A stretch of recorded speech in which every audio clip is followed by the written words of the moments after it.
day, and welcome to my Ransom's weekly wraps. I'm Viv Govender, and as usual, what we'll do is we'll go some stories over the last week that affect you and your investments going forward, as well as end up with a little AI/tech segment at the end.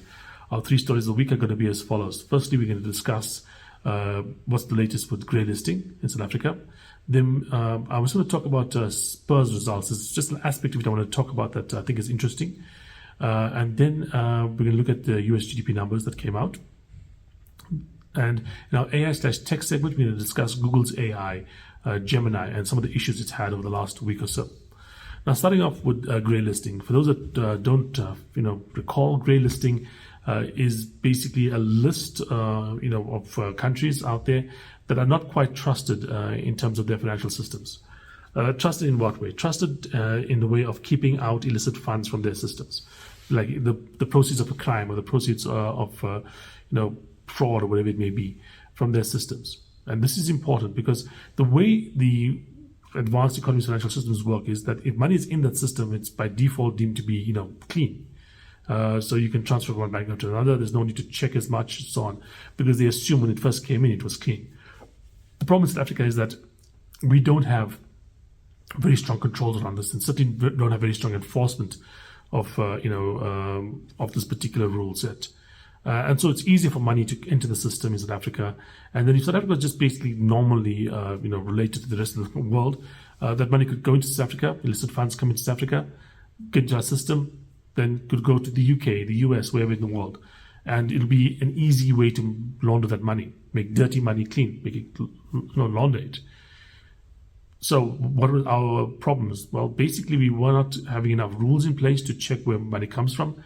And secondly, there was not enough law enforcement, in the case of policing or convictions and so on, that illustrated that we were basically serious about the problem. And when that happened, which was last year or so, there was a hope that we'd get out of it reasonably soon. Right now, the hope is 2025. There was a hope last year that it could be as early as this year. Right now, the hope is for 2025. And quite frankly, according to recent estimates, we have only done about addressed five of the issues that were raised by FATF, which is the organization that looks at this kind of stuff. And there's 22 issues in total. So basically, we are less than a quarter of the way there in terms of addressing the issues that have been raised. Things that we need to do is basically put legislation to make rule changes that are going to make it easier to basically track or make it a criminal offense in certain cases that were not a criminal offense in the past, to do certain things. And the second thing is to make sure that we basically have the systems in place to track and actually, prosecute people that violate these rules. We don't have that right now. There's some advancement being done there, but it's not up to the right level. Now, why would that be? Well, surprise, surprise, probably some politics is involved here, as we all know, looking at things like the State Capture Commission, etc. There's a lot of politicians that have been involved in a lot of dodgy dealings. Those dodgy dealings should technically be prosecuted, but they have not been. And that, to a certain extent, hampers our ability to claim that our system is robust and strong enough to capture these criminals that are doing these kind of fraudulent activities. And that's kind of holding us back, number one. Number two, there's a lack of funding for law enforcement agencies, and we've seen the NPA and the police force to a certain extent come out and say they don't have the funds to do these things that they need to be doing, not to track financial flows, because there's a more complicated job than trying to trace to invoices and balance sheets and whatnot, and money transfers. So it's a more complicated job than just basically catching somebody that just stole a watch and is running down the street. That kind of skill set is a little different. It's obviously we in South Africa are lacking in terms of the ability to pay for that as easily. And there's a couple other issues as well. So right now, I would say 2025 is probably optimistic in terms of when we are most likely to see us get out of greylisting. And the longer we are in greylisting, the worse the problem is going to be, because it's going to mean that more and more countries are going to start taking us, or eyeing our transactions with a bit more skeptical eye. Next, let's look at the Spur results. The one thing I want to notice the Spur results, forget about the rest of the stuff, is the fact that they mentioned that about a third of their company, the restaurants, have to do something about water supply. I've talked about this in the past. This idea of water supply, or the water supply in South Africa being under pressure, excuse the pun, is something to be concerned about. We all know what the situation with electricity is, but there's a way around electricity. You can basically have a solar system, you can have a generator, you can kind of get around it. You can't produce water out of nothing. It's very difficult to basically get yourself off the water grid. In most cases, it's much more difficult to do that than, for instance, having a solar panel in your roof and a couple of batteries, or to have a generator and hook that up to your power system. It is not an easy thing to do. And the fact that we are seeing Spur come out with this kind of number 200 plus out of just under 600 restaurants require investments in order to overcome water supply. That is a troubling sign for the future, and it's something I think that we need to keep an eye on. We know, of course, the issues with Eskom. We know, of course, the issues with Transnet. We may soon be talking about the issues with water as well. Okay, and then finally, let's look at US GDP. We had US GDP numbers for the fourth quarter coming out, and they were not bad at all. 3.2%. This is a slowdown from the previous period where it was in excess of 4%. The overall yearly number is just over 2%. So last year, the US grew by more than 2%. 2% is considered to be around the average growth rate for the US historically. The fact that they were above average is a good sign. The next thing is that the kind of spread among the different sectors in terms of the GDP number for the fourth quarter was reasonably good. It was, more focused on sustainable industries as opposed to, one-off kind of spikes.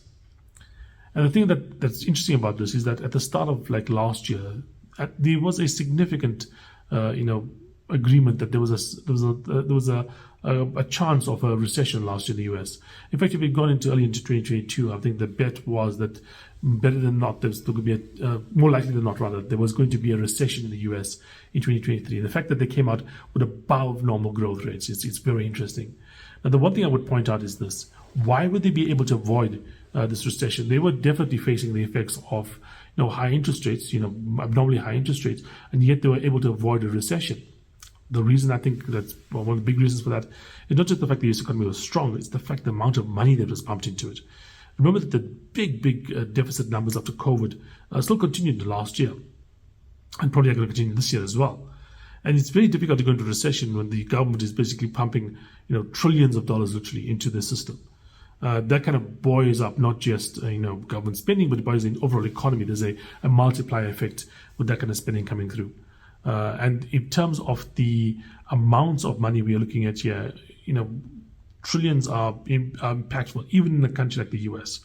Longer term, this is not a solution that's viable, because once you start spending that kind of money, on a consistent basis, what tends to happen is that you basically are going to be sitting in a situation down the line where you're going to have to service that debt, pay the interest, and pay back that debt. That becomes, a real big problem, and there's a significant danger. Obviously it's unlikely in the US, but the more this continues, the more likely it becomes of a debt trap in which you start paying more towards your interest payments than you do towards much of the other parts of your budget. In fact, in the US, the interest payments per year are looking to get in excess of $1 trillion very soon.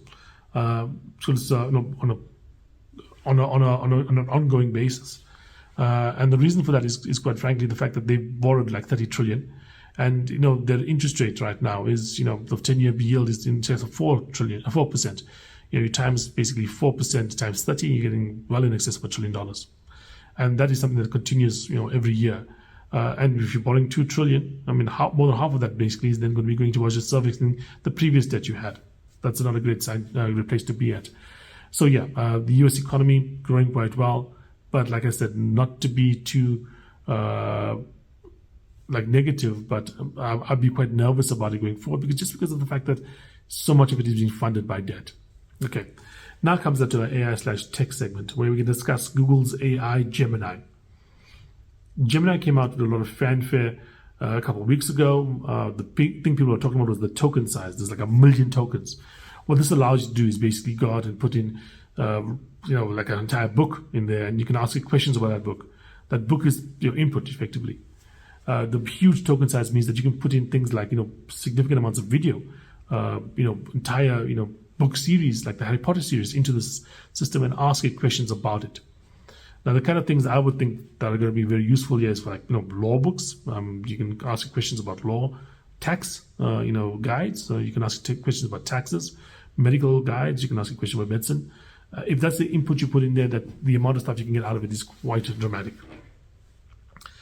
But that wasn't the big story around Google's AI. The big story was not how good it was, and by most estimates, the technology behind it is spectacularly good. If you had to rate it, you'd probably rate it like, as equivalent, or in some cases even better than what Chat GPT or GPT-4 can do right now. But the big news was that this thing was incredibly broken in one weird way, which is how it handled gender and race. It seems that Google's AI is basically tuned to not give an output based on race or gender for certain circumstances. For instance, if you ask it who the founding fathers of the US are, you are likely to get a picture of a Chinese woman or an Asian woman or a black male, rather than what it actually looks like, which is a bunch of white males. Pictures of Nazis from World War II. Again, you could easily get an Aboriginal it's called a female from Australia as in a Nazi uniform, which is obviously totally historical. Now, what the problem with this is that Google has had serious issues getting a leg up on the head start that OpenAI has over it. OpenAI's head start makes no sense because, quite frankly, they're using Google technology to a large extent to do what they're doing. Google has had an advantage in AI for a long time, and still outside the large language model, kind of thing, or generative AI in general with regards to things like pictures and so on. Google is the runaway winner. I mean, AlphaFold, Genome or Gnome, how you pronounce it, their material stuff, Alpha Tensor, those kind of things. Huge scientific advances, and nobody doubts their ability to do those things. But whenever they go towards the stuff that OpenAI is doing with regards to, like, for instance, like I said, making pictures or answering questions about the world like large language models do, suddenly they fall far behind. And the reason for this, people are saying, is that there is a kind of level above the engineers, which are these DEI, diversity, equity, inclusion people that are coming in, and they are basically cutting off parts of the system that they don't think are good, or that promote bias or something like that there. And to a certain extent, they are lobotomizing the AI, making it dumber than it should be, or less correct than it should be, in order to please like certain political kind of motivations, we say. So the Google technology, excellent. The Google end product, not very good. And the difference is not that the technology is bad, it's because there's a layer between the technology and the consumer, this kind of politically driven layer that is very bad. And now we've seen some further issues coming out of Google, because this kind of like sparked more kind of investigations. And people are coming out with really disturbing kind of like tweets and messages running around Google regarding elections, regarding what they are doing in terms of putting their thumbs on the scale in favor of the Democratic Party over the Republican Party. And the danger for this is that Republicans are part of the US government. And if you basically are seen to be against one party, you better hope the other party is there to back you up entirely, because the party that doesn't like you is going to basically try and do some things that will harm you, like legislative measures or whatever. And unfortunately, the Democratic Party does not have a good history of supporting corporations. Generally, the Republicans are better at supporting corporations. But if you lose the party that supports corporations and by backing the party that doesn't support corporations, if you are a corporation, can you imagine the kind of backlash you're going to be hitting? And so Google's share price fell about 90% after this kind of stuff broke out. 90 billion, not 90%, $90 billion or so after the stuff was released. Of course, 90 billion is a lot of money. Google's is almost a $2 trillion company, so it's not as big a deal for Google as it is for other companies. But still, it's a significant amount of share price losses. And this has prompted Sundar Pichai, who is the CEO of Google, to come out and say that this level of interference and bias is unacceptable. So there is now a discussion with whether Google might be willing to go and do some of the stuff that Meta has done, maybe not as like strongly as like Twitter has done with regards to cutting the majority of their workforce. But if you look at Meta has cut tens of thousands of people and become a much more vibrant, a much more streamlined company because of that. Google remains extremely, bloated, extremely, kind of unfocused, let me say. And if this particular thing's kind of sparks Sundar Pichai to go out and start firing people, and firing people on a scale of, like I said, tens of thousands. It could be really positive for the company going forward. Okay, that's it for me this week. Thanks for joining me, and I look forward to speaking to you guys again next week. Cheers.